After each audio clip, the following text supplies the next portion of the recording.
I greet you with a love of family. I love each and every one of you. And I certainly appreciate the things that you've done to make my life and Joni's life and people who are in our lives a better place for all of us to live. So I want you people to have a love of family. There's nothing like having a family together, even though you don't meet frequently. I want you to have a love of learning and a commitment to your faith. Whether you're Jewish or whether you're of any other faith, have a commitment to it. It will encompass the pursuit of justice. Whatever you do, don't forget to pursue justice. It's an investment. I want you to have an investment of purpose and people and respect for people of all faiths and all classes. And next, I want you to be charitable and help somebody who is less fortunate. Because no matter what you do in life, how successful you are, you'll never get the pleasure out of doing something for yourself that you can get from doing something for other people.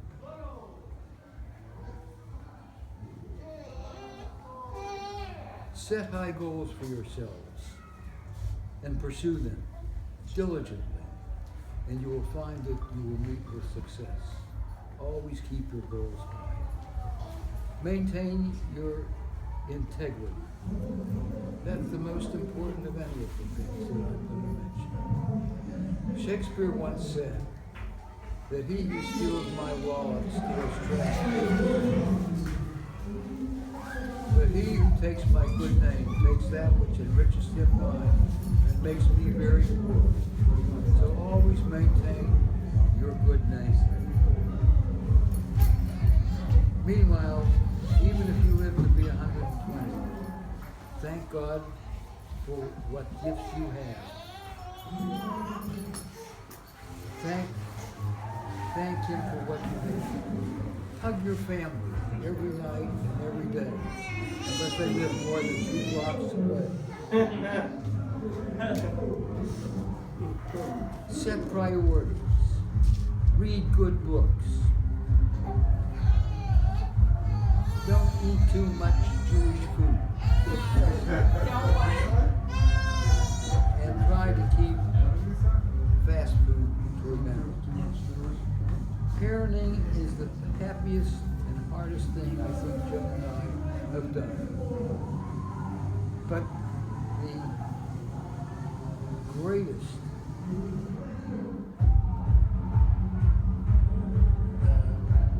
I can't read my writing. Nobody can. That's why I write all the checks. But the greatest compliment is maintaining a good word.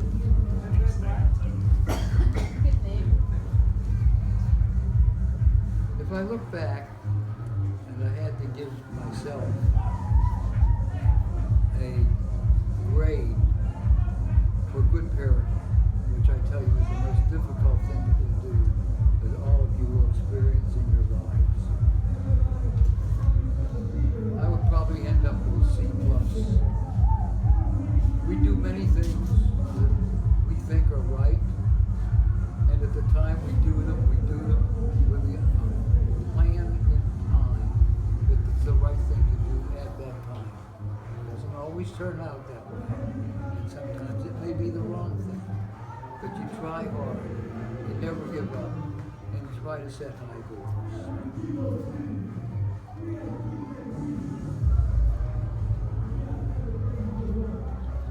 When I grew up, we listened to the radio. Television didn't come into being until World War II, when Franklin Roosevelt was the president. So life was different. I lived through a Periclean age when the world was safe, when we would go out and play at night until it got dark and then we would come in. We played games like hopscotch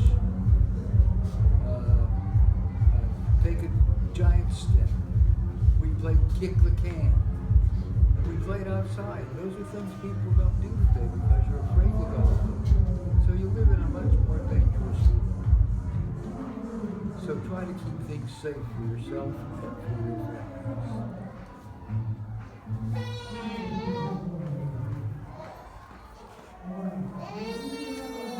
You know, you've got to keep life in perspective. When you're age 4, success is not peeing in your diapers. When you're age 12, success is having friends. When you're age 16, success is having a driver's license. When you're 20, success is having sex. When you're 30, sex is having money. When you're 40, sex is having money. When you're 50, sex is having money. You mean success? When you're 60,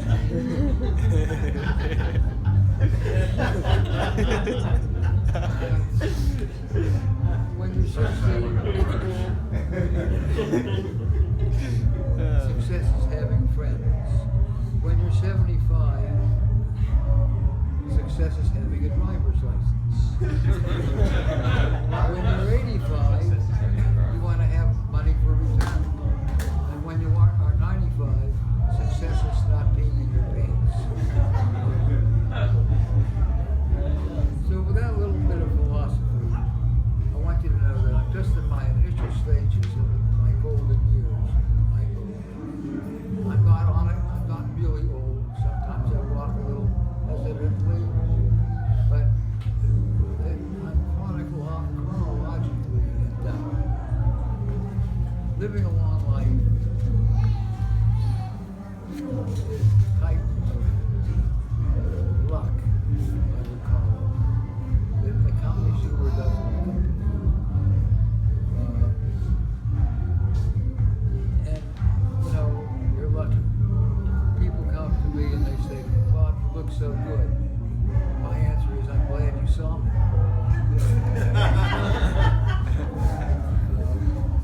Can you talk a little louder? Yeah. Okay. Sometimes you write things down and you think are pretty good.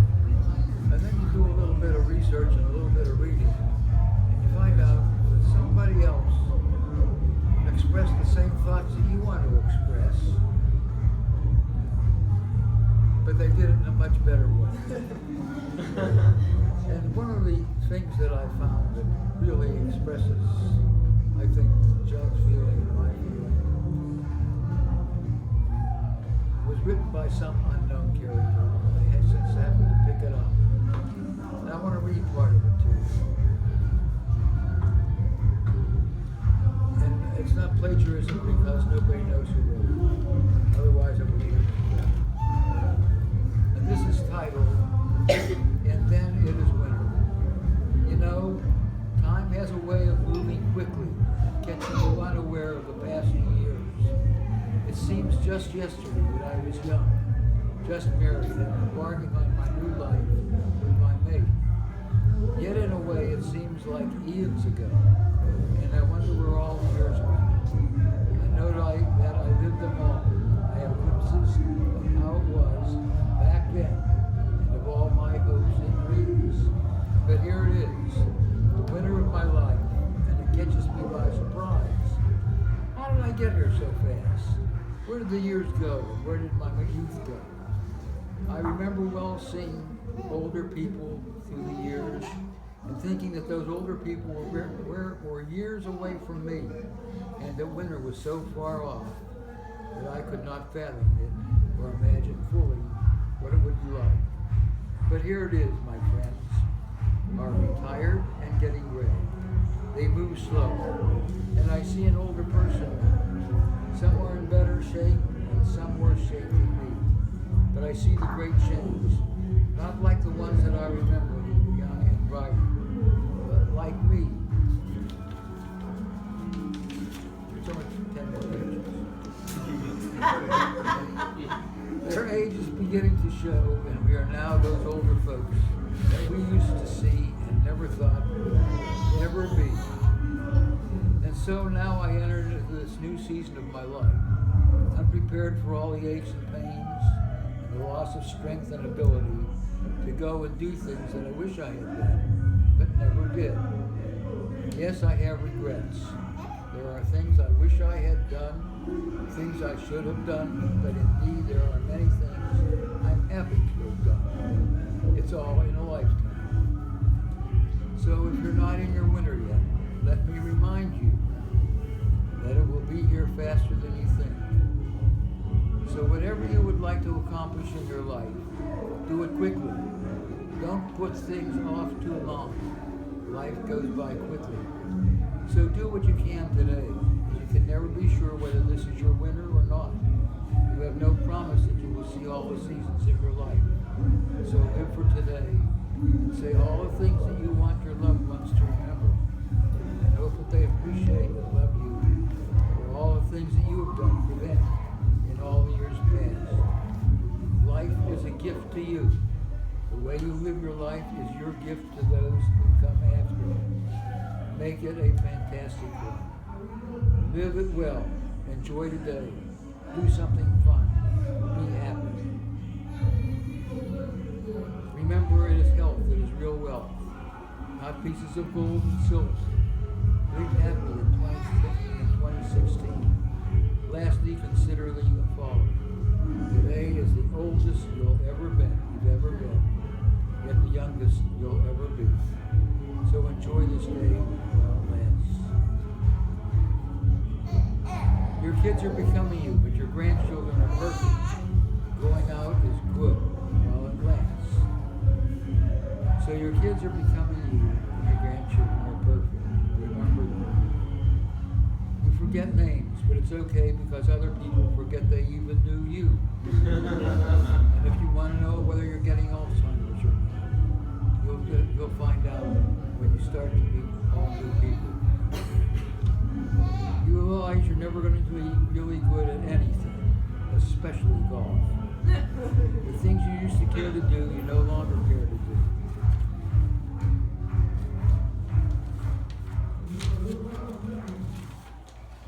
But you really do care, you don't care to do them anymore. You miss the days when everything worked with just on and off. You tend to use more four-letter words.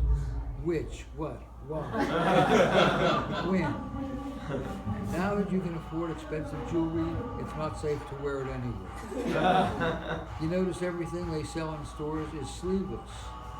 What used to be freckles are now liver spots. Everybody whispers. You have 3 sizes of clothes in your closet, 2 of which you will never wear. But old is good in some things. Old songs, old movies, and best of all, old friends. Stay well, every one of you. Send this on to another old friend and let them laugh and dream.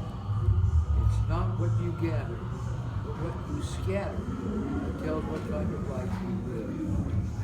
So those are the kinds of things that I think maybe philosophical, things that we probably never think about on a day-to-day basis, but things in the back of your mind you want to keep.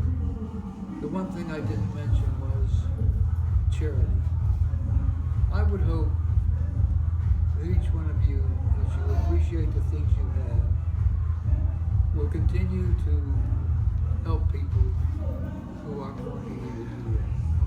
You know my philosophy of the 4 pennies. The first penny you save, you spend for yourself, for food, shelter, and clothing, the basic necessities of life. The second penny you put away for a rainy day, because there's going to be a rainy day no matter what happens, and you need it. The third penny you give it to someone less fortunate, so that he can raise his standard of living. And then the last penny you have to spend the way you want to do it. So that gives you some idea of my philosophies. I don't know if they're good or bad, but they sounded good to me. And